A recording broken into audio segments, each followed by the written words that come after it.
आज आपल्याला बनवायची सत्तूच्या पिठाची म्हणजेच भाजलेल्या फुटाण्याची वडी।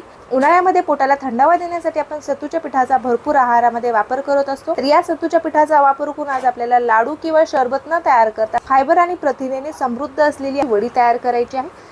साखर किंवा गूळ न वापरता आपल्याला ही वडी तयार करायची आहे। तर चला तर मग जास्त वेळ न घालता रेसिपीला सुरुवात करूया। आता ही वडी तयार करण्यासाठी मी या ठिकाणी 300 ग्राम खडी साखर घेतलेली आहे। खडी साखर ही साखरपेक्षा आणि गुळापेक्षा थंड आहे, त्यामुळे आपण या ठिकाणी खडी साखरेचा वापर केलेला आहे। सोबतच आपण या ठिकाणी 10 ग्राम मखाने घेतलेले आहेत। आवडत असतील तर तुम्ही यामध्ये मखाने घाला किंवा स्किप देखील करू शकता। 300 ग्राम फुटाणे घेतलेले आहेत। छिलका असलेले फुटाणे मी या ठिकाणी घेतलेले आहेत। तर फुटाण्याचा मी छिलका काढून घेतलेला आहे आणि छिलके आपण पाखडून घेतलेले आहेत। काही फुटाण्याला छिलका राहिला तरी देखील हरकत नाही। मखाने आपल्याला या ठिकाणी भाजून घ्यायचे आहेत। गॅसवरती मी कढई ठेवलेली आहे। कढईमध्ये मी अर्धा चमचा तूप घालून घेतलेला आहे। तुपावरती आपल्याला काही बिया आणि बदाम भाजून घ्यायचे आहेत। तर कढईमध्ये मी 7 ते 8 बदाम घालून घेतलेले आहेत। 1 चमचा मी यामध्ये सूर्यफूल बी घातलेला आहे। 1 चमचा आपण यामध्ये पंपकिन सीड्स घातलेला आहे। हे देखील आपल्याला छान तुपावरती थोडा वेळ परतून घ्यायचं आहे। तर छान कुरकुरीत होईपर्यंत आपण या बिया भाजून घेतलेल्या आहेत। आता या बिया आपल्याला काढून घ्यायच्या आहेत। तर कढईमध्ये मी मखाने घालून घेतलेले आहेत।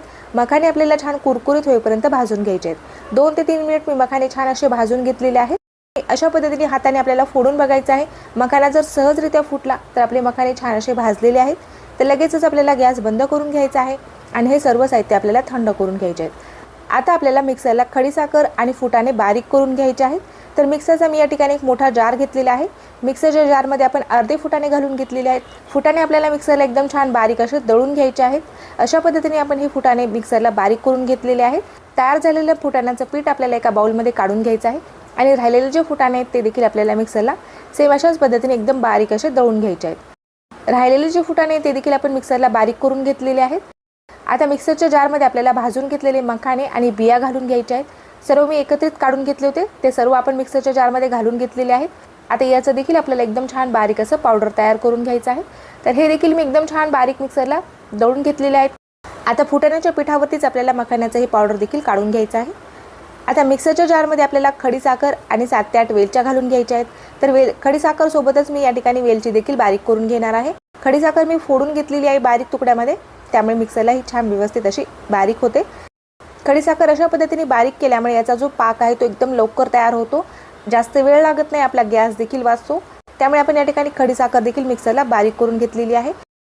ज्या भांड्यामध्ये आपल्याला या वड्या सेट करायच्या आहेत त्या भांड्याला आपल्याला तुपाने ग्रीस करून घ्यायचं आहे। चौकोनी आकाराचा आपण या ठिकाणी केक टेन घेतलेला आहे। केक टेनमध्ये मी या ठिकाणी बटर पेपर अंथरून घेतलेला आहे। आता बटर पेपरला आपल्याला तूप लावून घ्यायचं आहे, म्हणजेच यामधील ज्या वड्या आहेत त्या व्यवस्थित अशा निघतील।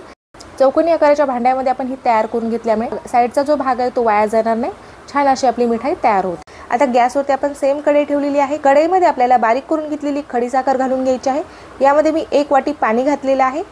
कमी गॅसवरती आपल्याला पाक शिजवून घ्यायचा आहे। छान एक तारी पाक तयार करून घ्यायचा आहे।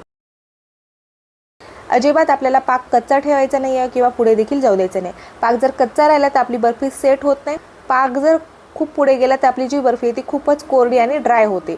त्याकरिता आपल्याला पाक एकदम परफेक्ट असा तयार करून घ्यायचा आहे। तर पाक आपण छान असा 4 ते 5 मिनिट कमी गॅसवरती गरम करून घेतलेला आहे। खडी साखर आपण बारीक करून घेतल्यामुळे लगेचच ही विरघळलेली आहे।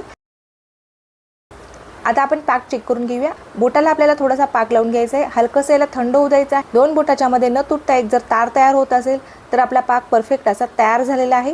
गॅस आपण लगेचच बंद करून घ्यायचा आहे। न तुटता आपला हा तार तयार झाला पाहिजे, म्हणजेच आपला जो पाक आहे तो एकदम परफेक्ट असा तयार झालेला आहे। आता मी गॅस बंद केलेला आहे।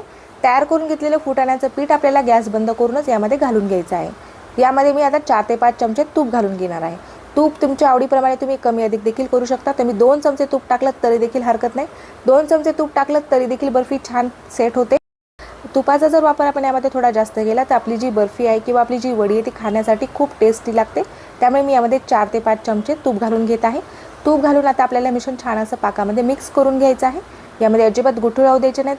आता आपलं जे वडीचं मिश्रण आहे ते तयार झालेलं आहे। आता लगेचच आपल्याला मिश्रण तूप लावून घेतलेल्या टेनमध्ये ओतून घ्यायचं आहे। एकदम पातळ अशा आपण यामध्ये बदाम किसून घातलेले आहेत। आता यावरती आपल्याला हे मिश्रण घालून घ्यायचं आहे आणि आपल्याला चमच्याने याला छान एक लेवल करून घ्यायचं आहे। सगळ्या बाजूने आपल्याला सारखं असं याला थापून घ्यायचं आहे। चमच्याने किंवा एखाद्या वाटीच्या मदतीने तुम्ही हे मिश्रण पसरून घ्या। अशा पद्धतीने आपण सर्व मिश्रण टेनमध्ये एक लेवल करून घेतलेलं आहे। आता आपल्याला मिश्रण थोडंसं थंड होऊ द्यायचं आहे। नंतर आपल्याला याच्या वड्या कट करून घ्यायच्या आहेत। मिश्रण हलकंसं गरम असताना आपल्याला याच्या वड्या कट करायच्या आहेत आणि परत आपल्याला मिश्रण थोडंसं थंड होऊ द्यायचं आहे। तर आता मी या ठिकाणी सुरुवातीला थोडंसं मिश्रण गरम असताना याच्या वड्या कट करून घेतल्या होत्या. परत मी याला 5 ते 10 मिनिट थंड होऊ दिलेलं आहे. आता या वड्या आपल्याला काढून घ्यायच्या आहेत. तर बघू शकता तुम्ही सहजरित्या वड्या निघत आहेत. अजिबात मिश्रण खाली चिटकलेलं नाहीये, अजिबात आपली वडी तुटलेली देखील नाही. एकदम छानरित्या आपली ही वडी निघालेली आहे. आणखीन काही वड्या मी या ठिकाणी काढून घेत आहे. तर बघू शकता याला बदामाचे जे काप लावलेले ते देखील एकदम सुरेख दिसत आहेत. मस्त अशी आपली फुटाण्याची बर्फी किंवा फुटाण्याची वडी या ठिकाणी तयार झालेली आहे. वड्याचं टेक्स्चर आणि वड्याचा रंग तुम्ही बघू शकता. जास्त मिश्रण आपलं कोरडं झालेलं नाहीये किंवा मिश्रण आपलं अजिबात ओलसर देखील नाही. पाक जर परफेक्ट तयार झाला असेल तर 1 ते 1.5 महिना या वड्याला अजिबात काहीच होत नाही. अजिबात त्याला बुरशी येणार नाही किंवा अजिबात आपली वडी खराब देखील होणार नाही. तुम्हाला आजची ही वडीची रेसिपी कशी वाटली ते मला कमेंट करून नक्कीच कळवा. व्हिडिओ जर आवडला असेल तर व्हिडिओला लाईक करायला विसरू नका. अशाच नवनवीन रेसिपी बघण्यासाठी चॅनल आणखी सबस्क्राईब केलं नसेल तर लगेच चॅनलला सबस्क्राईब करून घ्या. भेटूया तशीच एखाद्या छानशा आणि नवीन रेसिपीसोबत. तोपर्यंत धन्यवाद.